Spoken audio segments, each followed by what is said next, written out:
Assalamualaikum warahmatullahi wabarakatuh. Nama saya Maesa Baktiar Maulana. Jadi di sini saya akan menjelaskan tentang bagaimana sih perusahaan melakukan pengelolaan inventory produk, melakukan proses manufacturing, pembelian bahan baku, penjualan produknya, serta pencatatan akuntansinya menggunakan Odoo.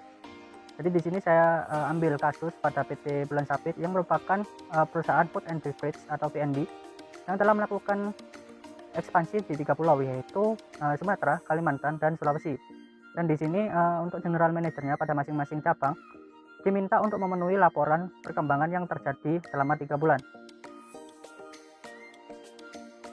Nah, di sini kita akan membahas inventory, manufaktur, include dengan pembelian bahan bakunya, penjualan, lalu pencatatan akuntansi.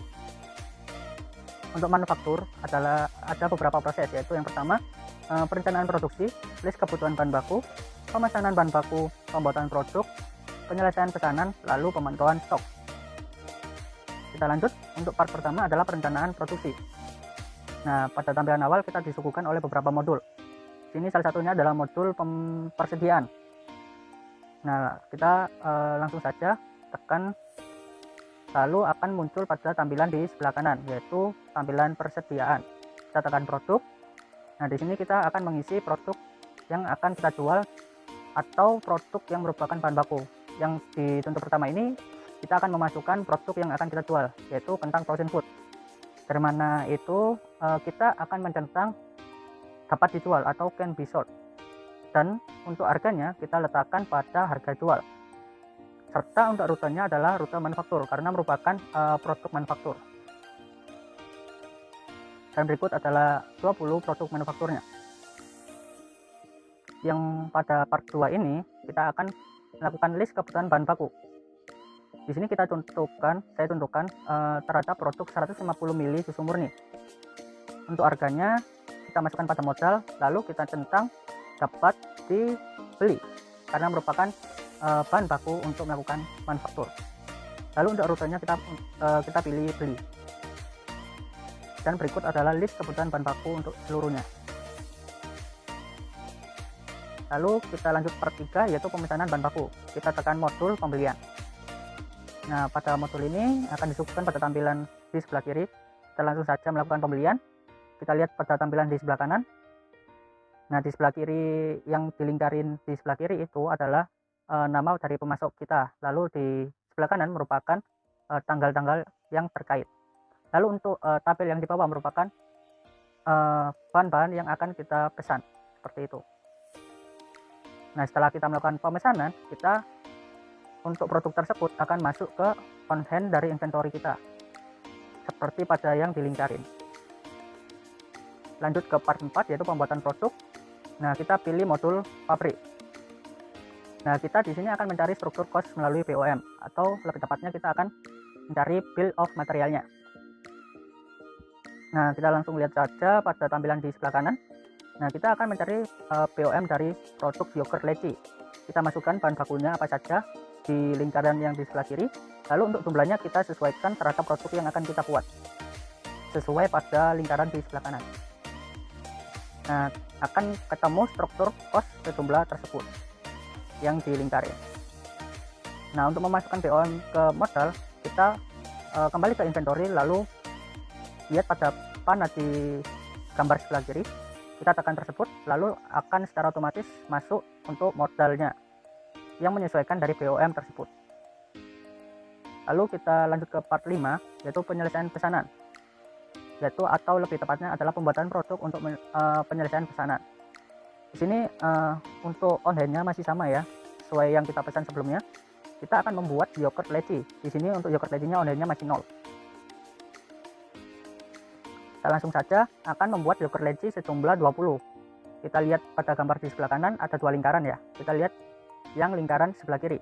Kita masukkan jumlah produk yang akan kita buat, yaitu 20. Di situ saya tentukan.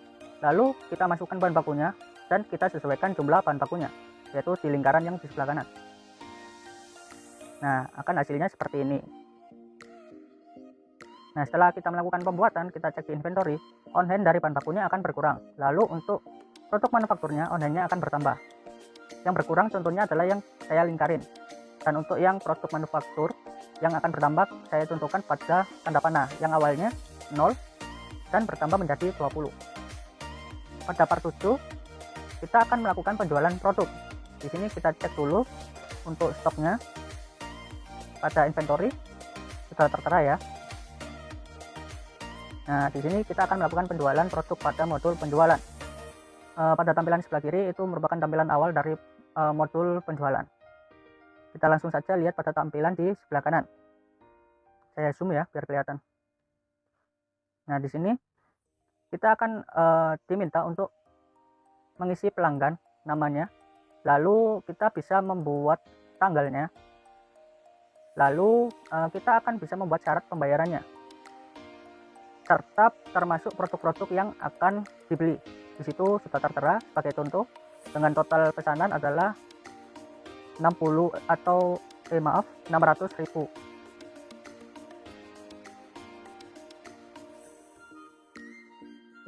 Nah, ini lebih jelasnya di sini ya. Pelanggannya adalah toko serba enak. Lalu kita kirim untuk order penjualannya.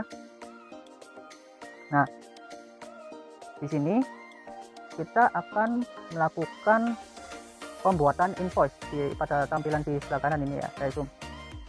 Nah, di sini kita akan membuat invoice dari pesanan atau penjualan tersebut.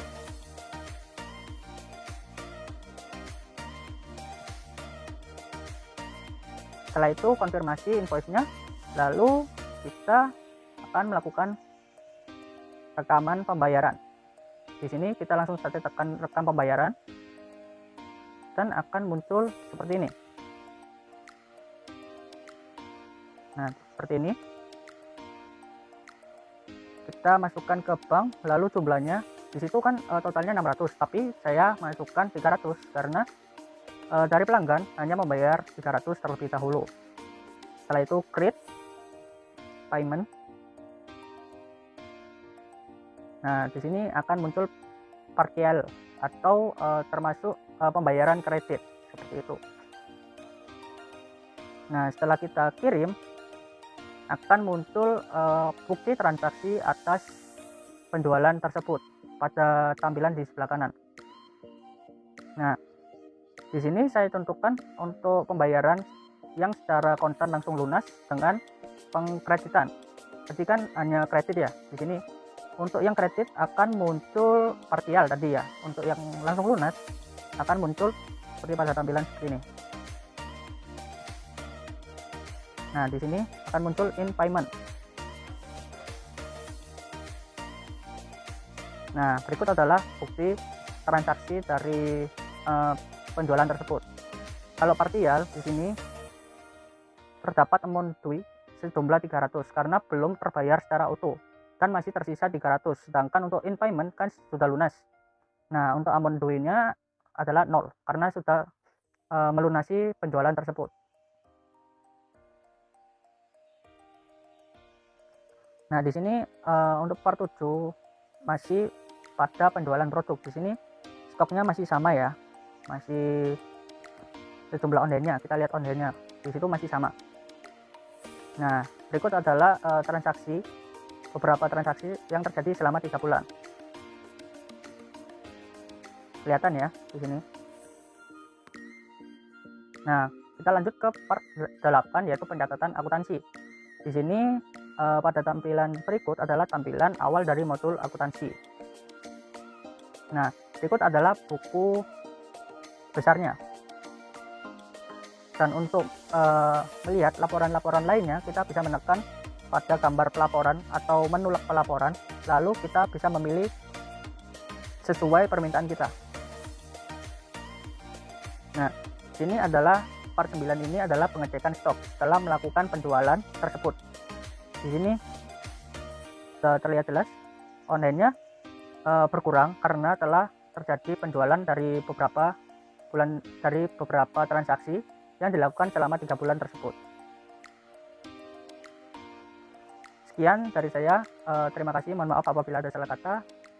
Wassalamualaikum warahmatullahi wabarakatuh.